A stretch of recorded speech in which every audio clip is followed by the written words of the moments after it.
Hi guys, I'm Jitendra Vaswani and I'm here at Chiang Mai SEO Conference and I'm with Matt Singer, the SEO guy. So Matt, can you share your journey? Like, how did you get started into SEO journey? Yep, I definitely can. So Sure. I started originally in about 2007. Okay. At the time, I worked a corporate job with IBM. Right. And for many years, I've been sort of doing small things with websites on Right. the side. Yeah. But in 2007, I started taking it a little bit serious. Sure.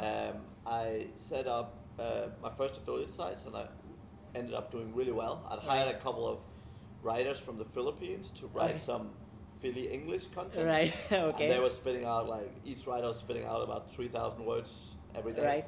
Right. So I had about 6,000 words per day added to the site. So we had, in a couple of years, we had a ton of content.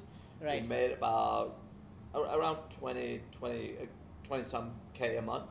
Right. And then I can't remember, 2008 or 2009 or something. At one point, the Penguin and Pandas came rolling in. And went from 20 some K to less than $200 a month. Oh shit! It's like I can say I started hating SEO a little bit at that point. I know. It was, I think the first time you fall. Yes. You hate it. You hate it a little bit. Yes, right? I know. So basically, since then, I stopped for a couple of years. I kind of just did my day job, which was management, and yeah, pretty much since then I then started back up. So about 2012, 13. Still, I was working management, but I was already looking at doing my own business at the time. Right. I'd started coaching people, so my background is management, and I started doing a lot of coaching with people. Yeah. And again, the SEO niche was great because most SEOs aren't great with people.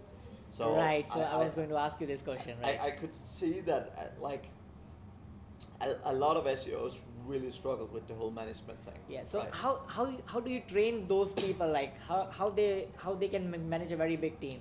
Right. So the fundamentals of what I do, like I have a training course that basically everyone that want to work with me generally goes through. Yeah. Right. Some people prefer to do it live, right? And that means they then pay me to come for a day or two, right? And do it live with them, and either with them and their team, right? So if you have a big company already, like for example, when I work with Diggity or when I work with Ahrefs and stuff, like I'll come in and I'll usually work with a bunch of people, right? So typically be the owner, a couple of the managers in the business, etc. Right. And basically, I teach the management skills. So I have a certain framework that I follow. I have a lot of, the two key things for me is management framework, like sort of a management system that says every week you do this, every month you do this. You do this. Like a clear sort of follow this thing and you'll do well, right? Okay. The thing is, if you can learn SEO, management is easy to learn. Like it's not difficult. Right. The reason why most people are scared of it and don't like it is because they never spend any time learning. Right? Yes. So the thing is, when you haven't heard of SEO is this big scary monster. Right. Now sometimes it's still a scary monster when you know it, but you know, like when you don't know, you don't know. Right. And that's why a lot of people say they hate management, but reality is often they've never spent time doing it. So actually, majority of the client that goes through my course really start liking management. Right. Because again, as soon as you get some skills and you feel you're good at it, as soon as you see you're able to make a lot of stuff happen through other people, then it suddenly becomes really fun for most people. Right. Yes. So that's really good. So basically, I usually start out. People go through my course either online or in person, and then afterwards, a lot of them then continue to get my coaching. Right. So a lot of business owners. People have different problems when they come to me. Like some really struggle hiring the right people. And my management course go over all that stuff, but you know sometimes there's sort of more support needed. Of course. Some people have some problems. Like I help a lot of people with sort of the structure of the business, like what should it look like, what should the organization look like. So a lot of that stuff. So these kind of stuff. So you train to SEO people, like how you can handle your team, right? Yeah. So what do you think like SEO strategies that are working in 2020 right now? Like what SEO strategies? SEO strategies, like I mean what I see the most successful clients I have are generally people who it's twofold. It's either people who do agencies and do it well, I was about to say following the way I would do it, but right. Most people fail with agencies because they don't charge enough, they don't understand how to add value, and they sell SEO. And what I mean with selling SEO is they ring up a prospect and they're like, hey, do you want Google rankings and links and content? And people are like, no. But like when you sell SEO, you have to sell the results. Of course. Right. So I actually did a very good video interview with Lion Seal a couple of years ago, which is on the front page of my website, mattsingers.com. But there I go into a lot of details about how to basically sell SEO, not as an SEO, right? But people don't buy SEO. People they want more leads, they want more customers. Of right? course, they are looking for it. The problem is SEOs are so focused on SEO that they're trying to sell all these things that people don't understand, and even if they understand them, they don't really know how to attribute value to them. True. Right. So, like at the highest level, like the lowest level you want to sell is generally traffic, right? Like, I can get 1,000 extra people on your website every month. Would that be interesting? Or I can get you 10 leads every month. I can get you 3 sales every month. 3 sales. Right. Yes. So the whole point is that the closer to the sale you can get, the more serious people will take you. Of course. Right. So again, depending on the client, depending on so on. But most agencies fail because they don't charge enough. So what happens is when you have a small company with one SEO running a few clients, that works well. But as soon as you start scaling up, what happens is if you keep charging the same amount of money, but you build a much bigger management structure, you need more people to work on. Then you suddenly don't have profits. Like I've worked with multiple people who were making 300, 500, 700,000 in revenue, and literally had zero profit. Really? Because what happens is they try and keep scaling, and they realize they always need more people, but because they're like they keep charging the same low amounts, and they don't actually they start out with a lot of profits, and then what they tell themselves is, oh, I'm reinvesting in the business to grow it, and when it grows, I'll then make more money. But it never occurs, right? It never happens. Yes, so that's true. So do you think like Google is giving do follow, do you think having a ratio for do follow and no follow links is very important right now in 2020? Do you think if I get a do follow backlinks from Forbes or ideas, I think it's the wrong level of detail. So one of the things, we're working on a SaaS at the moment, right? To help agencies and big SEOs basically manage things. The fundamental for me is most SEOs spend 80% of their time analyzing, and 20% doing. The problem is everyone is looking for the 1%, but not doing the 20%. I think most SEOs' biggest problems, particularly most of those sitting at home and aren't successful, they spend so much time looking at day-to-day, they keep spending time looking for the magic bullets. Like even at a conference like this, you hear all these questions should I use this anchor text? This anchor text, Should I, does blog comments still work? And the thing is, it's the wrong freaking mindset, right? It's the wrong mindset. The real mindset, SEO is about 2 things, content and links. Of course. In principle. Now there's, with links you both have on page and off page, but really that's 90% of it, right? The key for most SEOs, if they want to be successful, is learn to do content and links really high quality and really well for both of them, right? If you master those 2 things, then it doesn't become a question of mastering this 1%.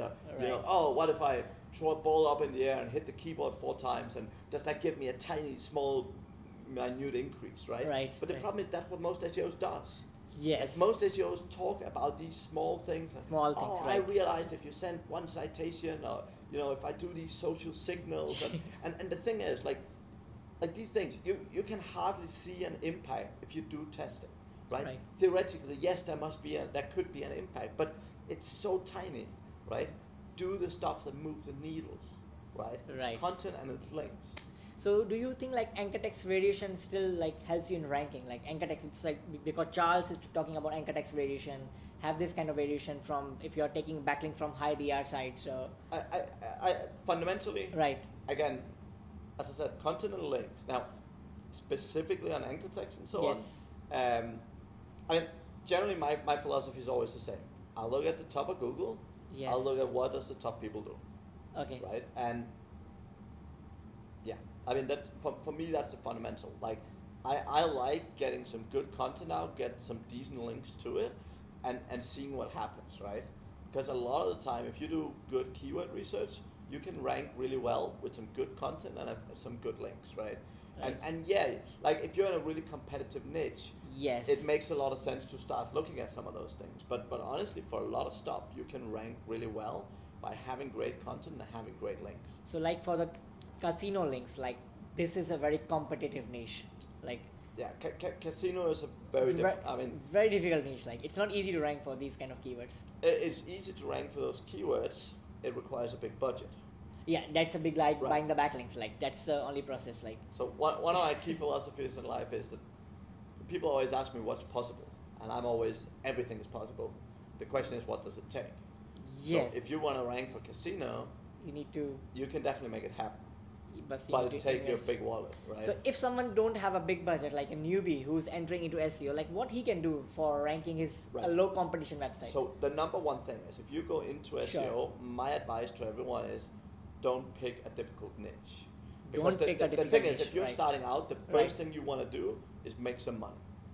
Right? Make some money, right? And yes, there's more money in the casino niche. Of course. But the problem is it's so much more difficult. And most people stop SEO because they get discouraged.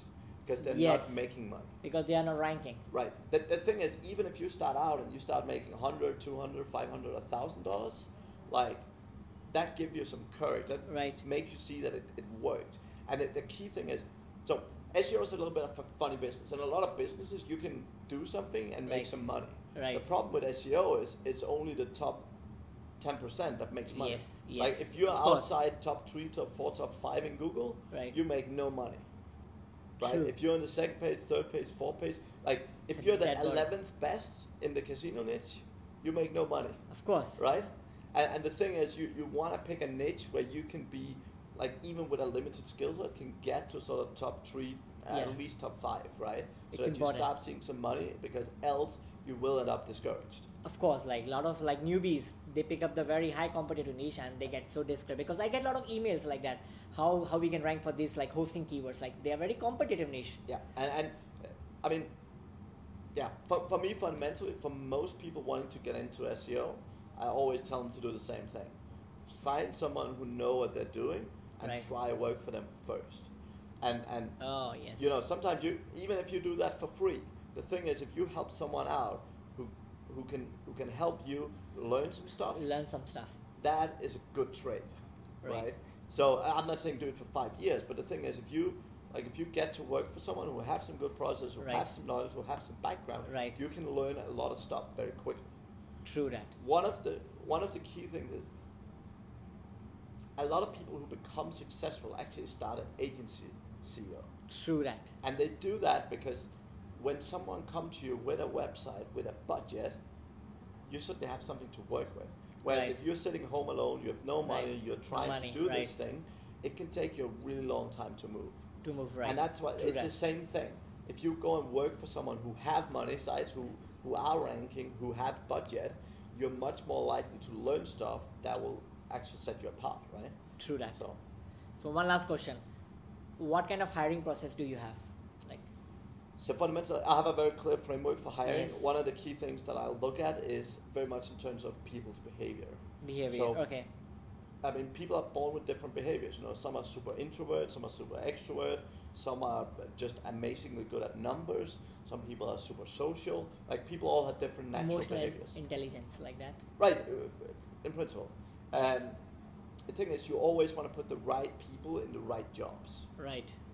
So, like most people who are very good at SEO is super detail oriented. They're great with numbers. They're great with spreadsheets, and that's normally quite introverted people. Right. The problem is often they don't do well in an interview. So again, understanding, making sure you're talking to the right people in the first place is key. And second, like we always do a bunch of testing with people to make sure, like we test some things to see how do people do. Because one thing is, can they sell themselves in an interview when they're sitting talking? But even if they can't, the problem is the people who sell themselves best are often not very good SEOs. Right? And that's equivalent for developers, it's equivalent for accountants. For Right? They're all very detail-oriented people. If you've ever interviewed a developer who seems super amazing from an interview, they're probably not a good developer. Of course, true. Right? And that's a shame, but again, from a business owner perspective, if you know that, if you know what to look for and how to look, again, your success with recruitment significantly increases. Okay, so thank you so much, Matt, for sharing your SEO journey with us. So guys, if you're looking to join like his training course, so I will drop the link below in this video so you can check out his training course about hiring a people. Like, it's very important skill. So thank you so much, Matt, and finally we are meeting at Chiang Mai SEO. Thank you so much. Awesome. Matt. Thank you for your interview. Bye. Take care.